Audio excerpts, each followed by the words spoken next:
empieces a ver las verdades que hay en tu palabra y a conocer más de tu voluntad y de lo que tú eres y lo que tú manifiestas que eres en tu palabra. Ayúdanos, Señor, y guíanos a apartarnos de los errores comunes que hay por ahí. Y todo esto te lo pedimos, Padre, en el nombre de Jesucristo. Amén. Amén. Y entonces vamos a ver rápidamente las preguntas de la pregunta 1 a la 4 que hemos visto anteriormente. Voy a leer la pregunta y vemos la respuesta. ¿Cuál es el fin principal de la existencia del hombre? ¿Alguien recuerda la respuesta? Glorificar a Dios y gozar de Él para siempre. Ajá. La número 2, ¿qué norma ha dado Dios para enseñarnos cómo podemos glorificarle y gozar de Él? La respuesta sería, ¿alguien lo recuerda? La respuesta sería la palabra de Dios que está contenida en las escrituras del Antiguo y del Nuevo Testamento. Es la única norma para enseñarnos cómo podemos glorificarle y gozar de Él. Pregunta número 3, ¿qué es lo que enseñan principalmente las escrituras? Lo que debemos creer y hacer. Ajá. Las escrituras enseñan principalmente lo que el hombre debe creer respecto a Dios y los deberes que Dios exige al hombre. La pregunta que estuvimos viendo última fue la 4. ¿Qué clase de ser es Dios? Dios es un espíritu, es infinito, eterno, inmutable en su ser, sabiduría, poder, santidad, justicia, bondad y verdad. Ok, entonces antes de empezar a ver las preguntas del material, ¿puedes imprimirla, César? Sí, ahí está. Sí, es que mi reloj se atrasó y cuando vi el celular me di cuenta realmente qué hora era y no tuve tiempo de imprimir unas copias para traer. Así que le pedí a César que te sacara algunas copias por si acaso. Entonces, las preguntas número 5 y 6, el tema sería la doctrina de la Trinidad. Ese es el tema de estas dos preguntas. Entonces, vemos la pregunta número 5 que dice, ¿hay más de un Dios? ¿Cuál es la respuesta? Hay uno solo, el Dios vivo y verdadero. Ok, entonces, ¿qué errores podemos rechazar o qué errores se rechazan inmediatamente con esta pregunta? Ok, nos dice que hay un ser al que podemos llamar Dios o que existe un Dios, ¿sí? ¿Qué error podemos negar o rechazar por medio de esa afirmación? Bueno, el unitarismo y el politeísmo. Bueno, en realidad el que podemos rechazar es ateísmo, sabiendo que okay. Dios existe, hay un Dios. Rechazamos el ateísmo. Entonces nos dice, hay uno solo. Hay uno solo. ¿Qué error podemos? Entonces ahora sí, el politeísmo. Y también la respuesta nos dice que este Dios, que es uno solo, es un Dios vivo y verdadero. Entonces, en contraposición, ¿qué tendríamos? Los otros dioses, entre comillas, están muertos o inertes, y además todos los demás dioses son falsos. Así que estas son las tres cosas que podemos negar o rechazar inmediatamente por medio de esta respuesta. Podemos rechazar ateísmo. Si vamos a ser bíblicos, tenemos que rechazar el ateísmo, el politeísmo y cualquier otro tipo de deidad que se ponga por ahí. Todas están o inertes o son falsas. Entonces, vemos la pregunta número 6. ¿Cuántas personas hay en la divinidad? Hay 3 personas en la divinidad, el Padre, el Hijo y el Espíritu Santo. Estas 3 personas son un solo Dios, las mismas en sustancia, iguales en poder y gloria. Entonces aquí en la pregunta número 6 vemos una de las doctrinas más importantes del cristianismo, que es la doctrina de la Trinidad. Una de las características del cristianismo es el concepto de Dios trino y uno. No se puede ser cristiano si no se cree en la Trinidad. Incluso salvo si no se cree en la Trinidad. Entonces, ¿qué rechazamos inmediatamente con este concepto? Todos los errores que han intentado explicar de alguna forma la Trinidad. Por ejemplo, en los primeros siglos que es donde, específicamente en el siglo IV, que es donde se dan la mayoría de las herejías, o se establecen la mayoría de las herejías. Sería una de las primeras el arrianismo, ¿ok? Entonces sería una herejía y que tenemos que rechazar. Hoy en día sabemos que, aunque si no me equivoco, en el Concilio de Nicea se estableció el concepto de Trinidad, el error arriano ha continuado. No es que desapareció, no es que se refutó en ese momento y ya el arrianismo desapareció y ya todo el mundo es trinitario. No, el error ha continuado hasta nuestros días y el ejemplo más claro siempre ha sido el de los testigos de Jehová. Entonces, el arrianismo es un error que surge en el siglo IV. En los tiempos de la Reforma, otro error que surge es el socinianismo. Si no me equivoco, el socinianismo también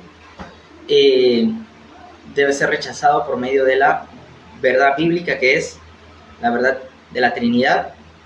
Y en nuestros días también tenemos grupos que rechazan la Trinidad. No solamente, como lo mencionamos anteriormente, los testigos de Jehová, sino también los judíos, los musulmanes, que son grupos que rechazan la Trinidad. Y hay que... los mormones también. Los mormones, creo que el material enseña que, yo no conozco mucho a los mormones, pero el material habla de que ellos creen como un tipo de politeísmo. Son politeístas, sí, realmente. Así que aquí tenemos las cosas que nos enseña a rechazar o negar. Una trinidad bien loca, porque es el Padre, que ellos le llaman Elohim, Jesús y Satanás. No, y si uno se pone a leer la historia de cómo recibió José Smith la revelación, que supuestamente él buscando cuál era la iglesia verdadera, se le aparecen el Padre, el Hijo y el Espíritu Santo. Le aparecieron los tres. Sí, ahí se tuvo que haber fumado una verdadera ayahuasca. Sí. Y en Brasil hacíamos una broma porque había una denominación que se llama Iglesia de Cristo, otra Iglesia de Dios, y tenía una otra que es Iglesia del Espíritu Santo. Entonces, ponían la iglesia de la Trinidad. Se la agarran. Esa del Espíritu Santo, ¿cuál es, hermano? La Iglesia Universal. No, era una que hoy en día no se habla más de ella, mas una iglesia que más de línea pentecostal. Sí. La Iglesia de Cristo y la Iglesia de Dios no eran de línea pentecostal, pero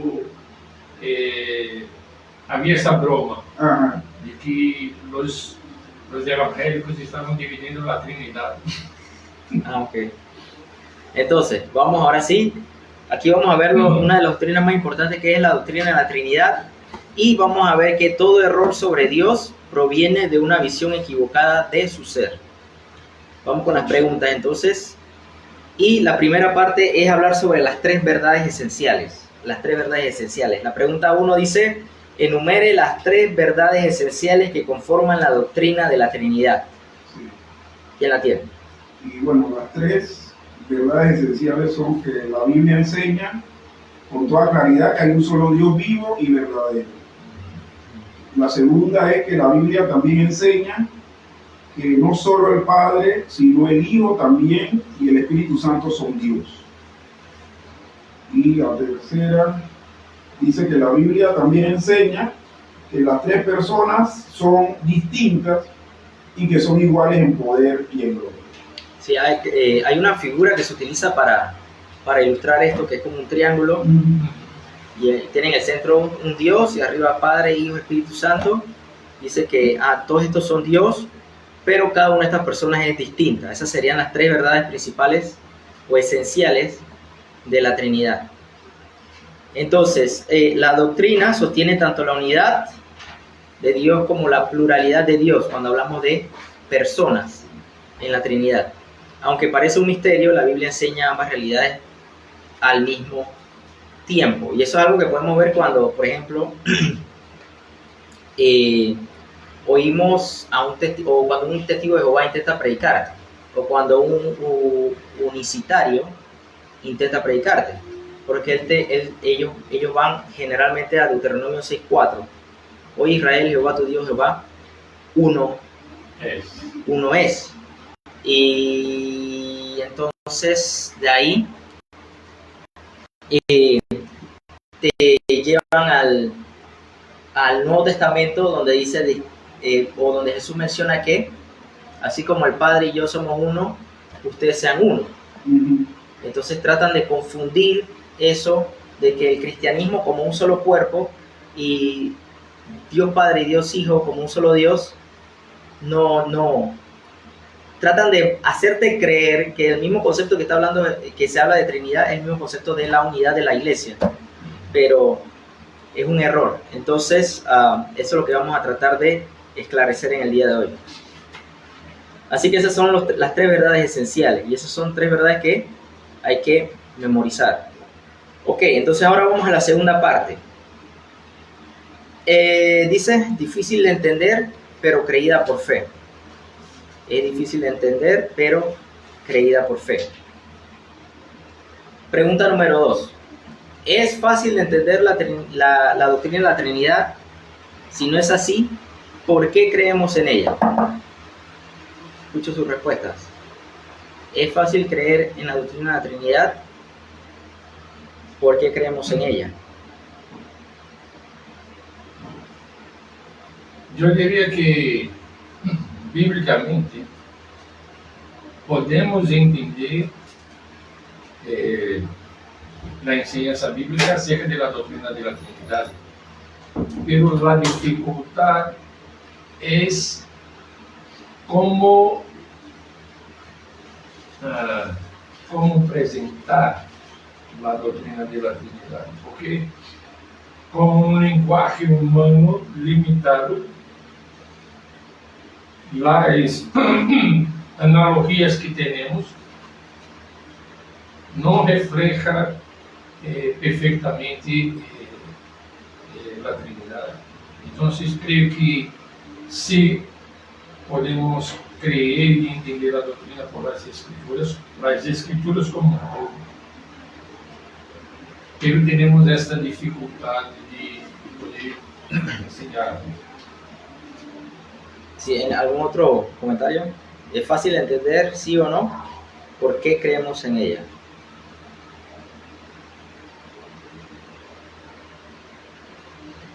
Como la semana pasada, yo creo que o sea, es que sí y no, aunque pareciese una respuesta como loca, ¿no? Pero sí, en el sentido de que es fácil entender lo que la Biblia nos muestra, pues, qué es lo que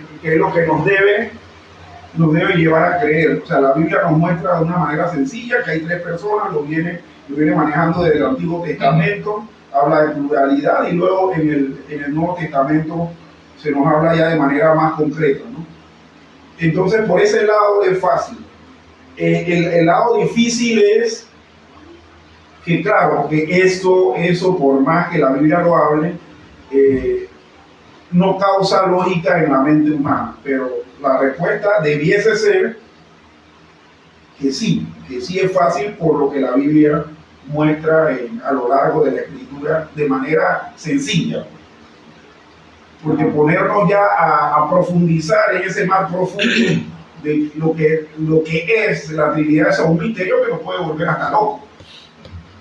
Sí, puede ser porque, digamos, los pasajes donde, bueno, no hay ninguna discusión sobre que Dios, el Padre es Dios, eso no hay ninguna discusión, pero si nos ponemos a ver los pasajes que hablan sobre Jesús como Dios o le atribuyen alguna característica de Dios y también al Espíritu Santo, se puede entender que la Biblia enseña con claridad la Trinidad. Porque la verdad es que desde un punto de vista racional, y eso es lo que más creo que más sucede con estos testigos de Jehová, unitarios, unicitarios, etcétera, es que tratan de ver la Biblia no solamente desde el punto de vista soloísta, sino que también desde un punto de vista racional, exclusivamente racional, pues me refiero exclusivamente racional. y al final tienen que ignorar ciertos pasajes que muestran claramente que este único Dios está en tres personas, son claros. Entonces, pero llega un punto en que es un misterio. Llega a un punto hasta que es un misterio, porque solamente podemos entender lo que la Biblia nos enseña, pero no podemos ir más allá o tratar de explicarlo de otra forma que no esté en la Biblia. Por ejemplo, tratar de usar ilustraciones que digan qué es la Trinidad, o cómo funciona la Trinidad. Así que, según Williamson dice, no es fácil de entender. En cierta manera no es fácil de entender, como mencionan ustedes, ya de algún aspecto, ya sea explicarlo o entenderlo, pero la Biblia nos enseña con claridad ese aspecto. Pero sí debe quedar claro que esto no es un invento humano. Esto no es un invento humano. Un montón de obispos en el año 300 y tanto se reunieron y bueno, ¿qué cogemos aquí? Tim Marín de dos pingües, bueno, es esto. No, ellos se sentaron a ver la evidencia bíblica y establecieron que la enseñanza correcta es que Dios es uno en tres personas. Dios es una esencia en tres personas. Esa es la verdad. No es porque no es verdadero simplemente porque sea lógico, entre comillas, sino porque es lo que la Biblia enseña. Entonces, ya vimos las tres verdades esenciales que debemos memorizar, que esta doctrina es creída por fe, porque la Biblia lo enseña con claridad, y vamos entonces a ver algunos errores, que en este caso son errores opuestos, son dos extremos de errores concernientes a la Trinidad. Tendríamos entonces la pregunta 3, que dice: ¿en qué creen los unitarios? ¿Qué creen los unitarios? Que hay un solo Dios,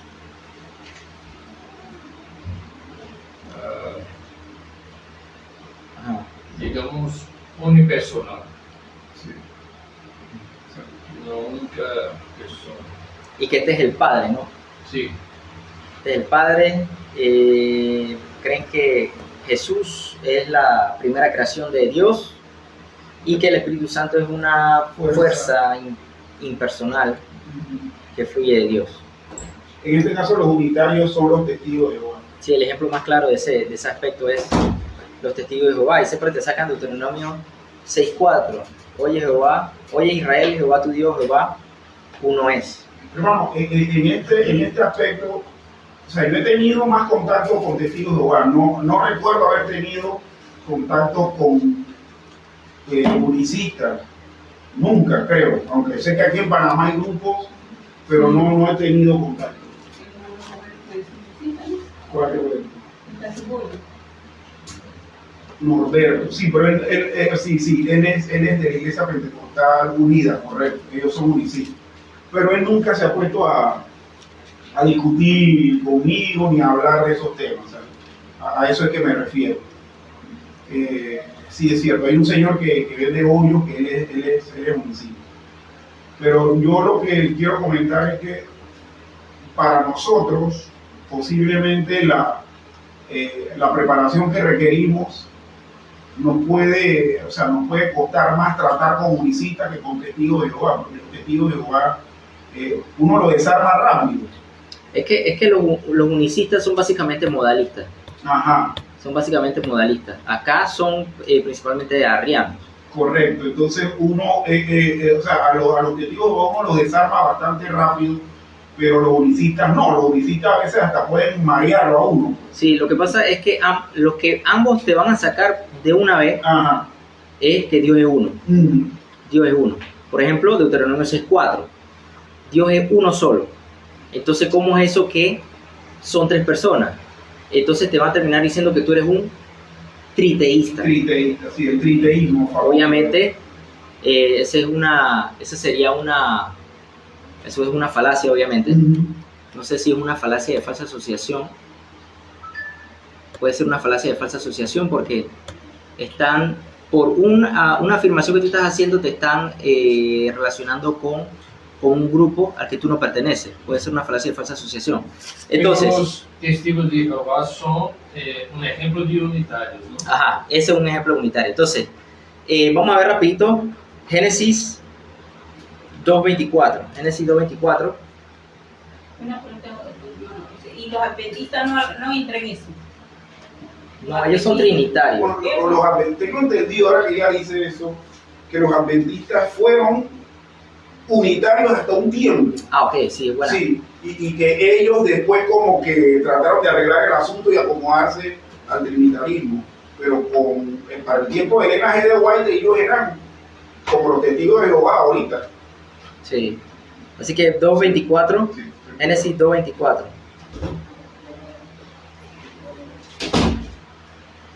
Portanto, dejará el hombre a su padre y a su madre, y se unirá a su mujer, y serán una sola carne.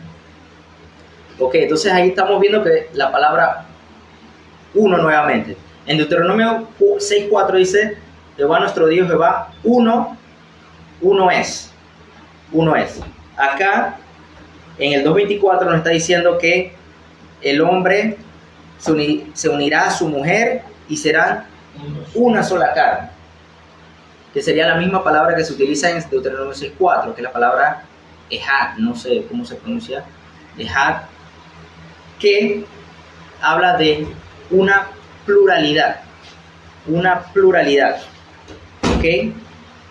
Otro ejemplo se encuentra en Esdras 3, capítulo 3, versículo 1. Esdras, capítulo 3, versículo 1. El que lo tenga, lo lea. Esdras. Esdras, capítulo 3, versículo 1. Cuando llegó el mes séptimo, y estando los hijos de Israel ya establecidos en las ciudades, se juntó el pueblo como uno solo hombre en Jerusalén. Ajá, se juntó el pueblo como uno solo.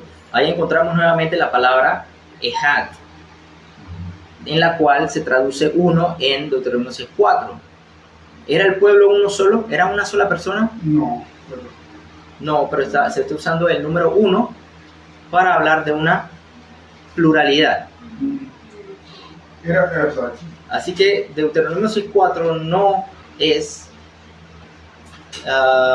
o no habla exclusivamente de que Dios es uno y excluye a las tres personas de la Trinidad. No sé si me expliqué. ¿Me expliqué? Entonces, cuando un testigo de Jehová, un unicitario, viene con Deuteronomio 6.4, ahí nos vamos y les damos esos pasajes. Génesis 2.24. Usted dice que el término que se traduce como uno solo, es el mismo término que se usa en Deuteronomio. Sí, uno. Ahora, mi pregunta nada más, porque me queda en la duda, ¿no? Con respecto a, por ejemplo, los judíos son en cierta manera, bueno, los judíos no que son en cierta manera, ellos son unitarios. Entonces, teniendo ellos en su propio idioma, o sea, y la comprensión de lo que estos términos pueden significar, o sea, me parece hasta un poco extraño que ellos rechacen, ¿sí? Y que de manera conveniente ignoren las acepciones que tienen los términos de su propio idioma. Bueno, recuerden que el Espíritu Santo es el que convence.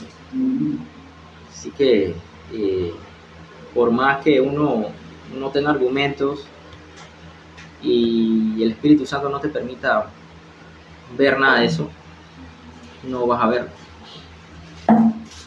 Seguimos con el tema de los errores opuestos. Ya vimos el unitarismo, que un ejemplo actual son los testigos de Jehová. Entonces, ¿en qué creen los politeístas y qué secta moderna es politeísta?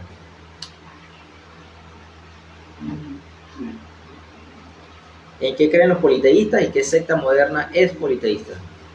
Bueno, los politeístas creen en una pluralidad de dioses o de deidades. Y la secta moderna, como lo dijimos hace un rato, no son los testigos de Jehová. Sí, así que creen en muchos dioses distintos en esencia. Una secta que se supone que está asociada con el cristianismo, pero hay otras religiones que son politeístas, como el hinduismo y demás, ¿no? Sí, pero sería como un error que surge de un erróneo entendimiento de la Trinidad. Correctamente, sí. Ajá, acá entonces ellos caerían en el politeísmo. ¿Algún otro comentario?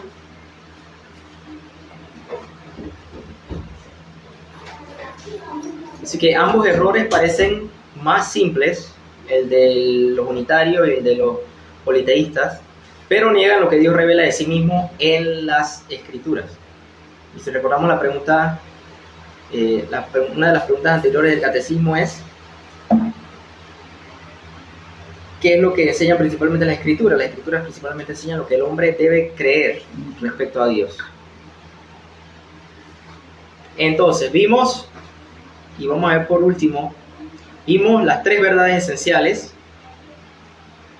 Vimos que la Trinidad es creída por fe y la Escritura nos enseña claramente.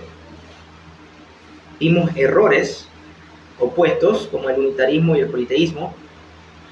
Y hoy vamos a ver solamente hasta aquí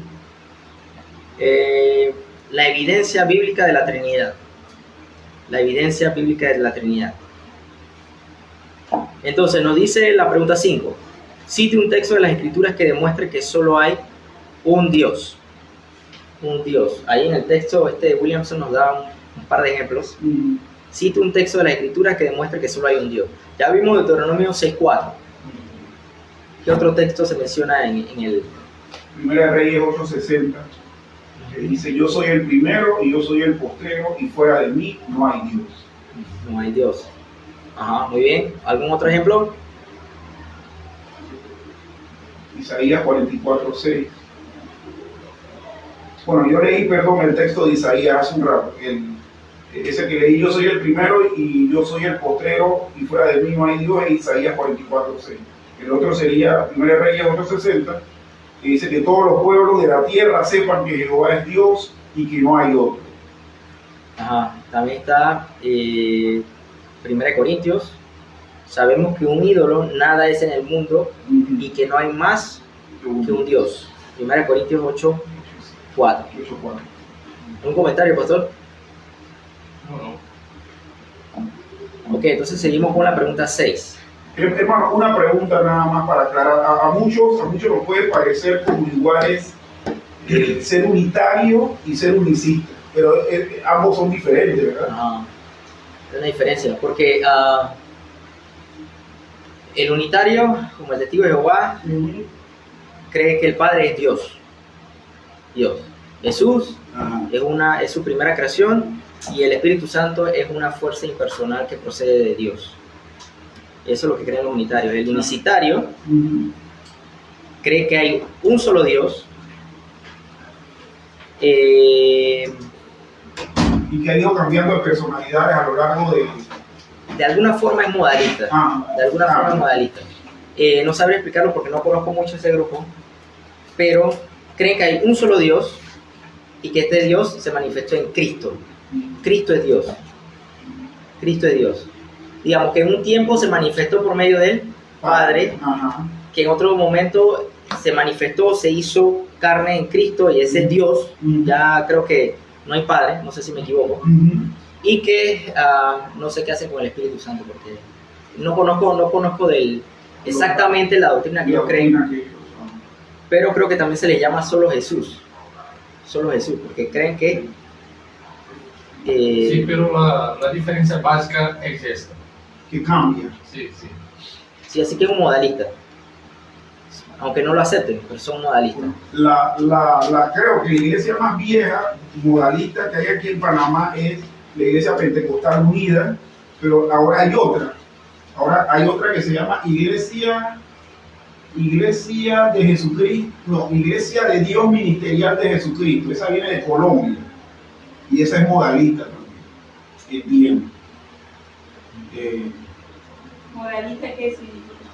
Que Dios se presenta en diferentes modos, en diferentes momentos. Digamos, en un momento es Padre, en otro momento es Hijo, en otro momento es Espíritu Santo. Pero mira, en un momento fue padre, ya no va a volver a ser padre, porque eso tuvo su momento histórico.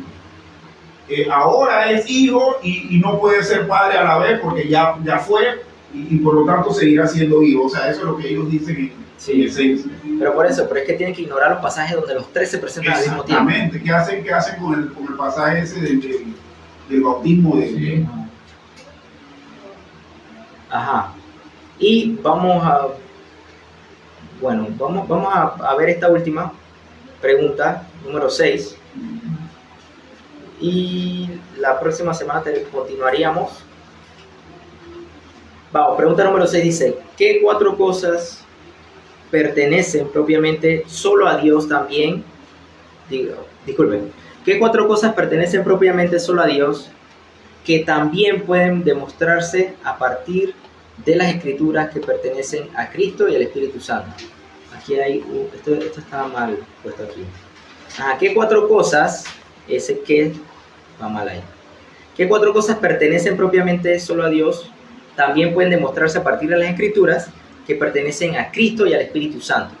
Porque ya vimos que no hay ningún debate con el Padre como Dios.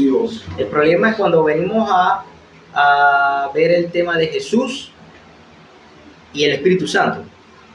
Y si vemos por lo menos, como les hablé anteriormente, el siglo IV, empiezan a salir varias herejías sobre la persona de Jesús. Las principales herejías que surgen en el siglo IV es sobre el tema de la persona de Jesús.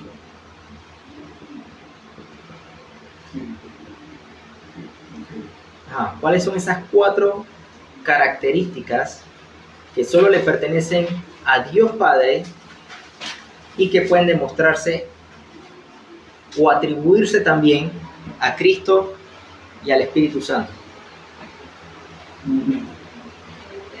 Creo que el texto lo pone ahí, yo lo puse con A, B, C y D. Sí, solamente...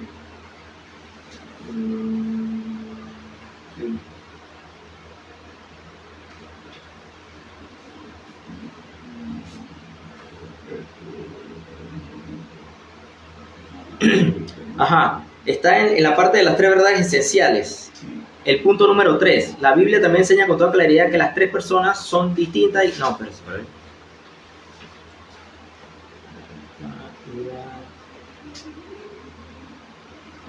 es en la segunda, el punto 2. La Biblia enseña con toda claridad que no solo el Padre, sino también el Hijo y el Espíritu Santo son Dios. Entonces, ahí está en negrita. Eterno, ¿no? Sí, esa es una característica.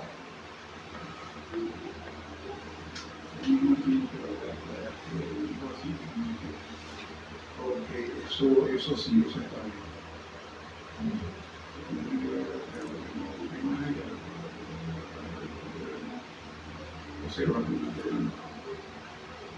Se tiene vida en sí mismo, está presente en todo lugar.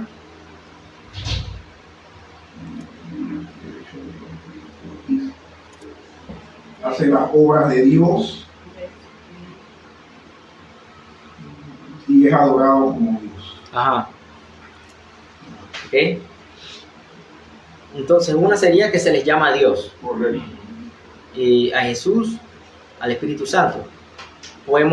Vamos a ver ese punto rapidito. Que eso sería la respuesta a la pregunta 7 y 8. Vamos a ver ese tema rápido. Por lo menos, en Juan 20:28 es el momento en el que Tomás no creía que lo que le decían los demás apóstoles y seguidores de Jesús, de que Jesús se les había aparecido después de haber resucitado, y que él quería verlo y quería ver las heridas. 20:28, Juan 20:28. Entonces Tomás respondió y le dijo: Señor mío y Dios mío. ¿Sí? Entonces ahí que vemos Jesús siendo adorado como como Dios. Como Dios. Y también el Espíritu Santo es llamado Dios. Llamado Dios. Que está en el famoso capítulo de Ananías y Zafira, en Hechos capítulo 5. Hechos capítulo 5.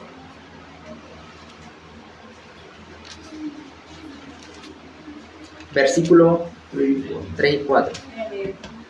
Y dijo Pedro, Ananías, ¿por qué llenó Satanás tu corazón para que mintiese al Espíritu Santo sustrajeses del precio de la heredad? Reteniéndolos no se te quedaba a ti, y venida no estaba en tu poder. ¿Por qué pusiste esto en tu corazón? No ha mentido a los hombres, sino a Dios. Ajá. Entonces, en el versículo 3, ¿de quién está hablando Pedro? Del Espíritu Santo. Del Espíritu Santo.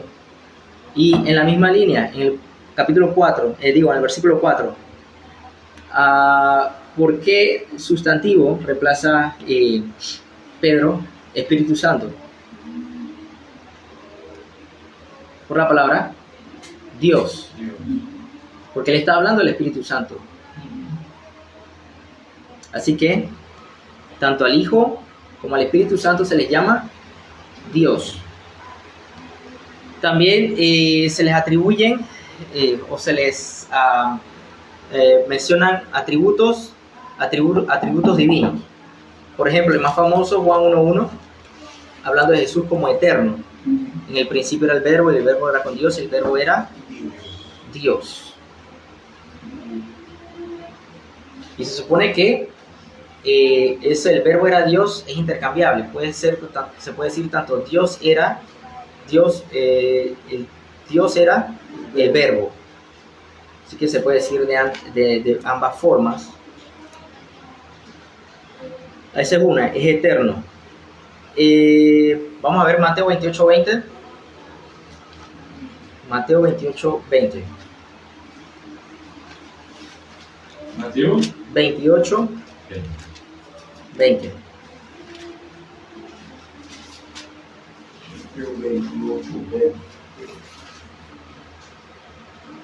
Enseñándoles que guarden todas las cosas que os he mandado, y he aquí yo estoy con vosotros todos los días hasta el fin del mundo.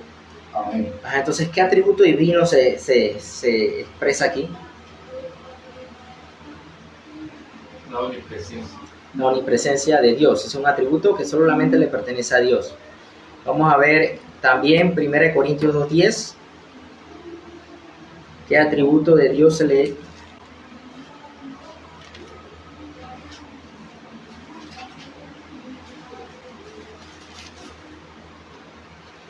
Y con este vamos a parar. 1 Corintios 2, 2. versículo 10. Pero Dios nos las reveló a nosotros por el Espíritu, porque el Espíritu todo lo escudriña aún lo profundo de Dios. El Espíritu todo lo escudriña. ¿Qué característica divina se expresa aquí en este pasaje? Omnisciencia. La omnisciencia de Dios. Entonces, tienen atributos divinos, por tanto, son Dios. Son Dios. Entonces, vamos a parar aquí, un repaso rapidito. Dice, vimos entonces las tres verdades esenciales. ¿Cuáles son las tres verdades esenciales? Que hay un solo Dios, el Padre es Dios, el Hijo es Dios y el Espíritu Santo es Dios. Y la tercera, el Padre, el Hijo y el Espíritu Santo son personas distintas. Esas son las tres verdades esenciales de la Trinidad. Entonces vimos que la Biblia la enseña y acabamos de ver algunos ejemplos de que la Biblia enseña claramente la Trinidad. Vimos errores opuestos, el unitarismo, el politeísmo y sus ejemplos actuales. Entonces vamos a parar aquí. La próxima semana continuamos en este punto, evidencia bíblica de la Trinidad. Vamos a orar entonces para concluir. Oremos. Amado Dios Padre Todopoderoso, gracias te damos, Señor, por este tiempo. por los pasajes que hemos leído y porque tú nos muestras en tu palabra lo que tú quieres que nosotros creamos. Amado Dios, te pedimos que por medio de tu Espíritu Santo nos guíes a la verdad que has querido revelar en tu palabra, y eso, Señor, se transmita en una vida renovada y que te dé gloria a ti solamente. Todo esto te lo pedimos, Padre, en el nombre de Jesucristo. Amén.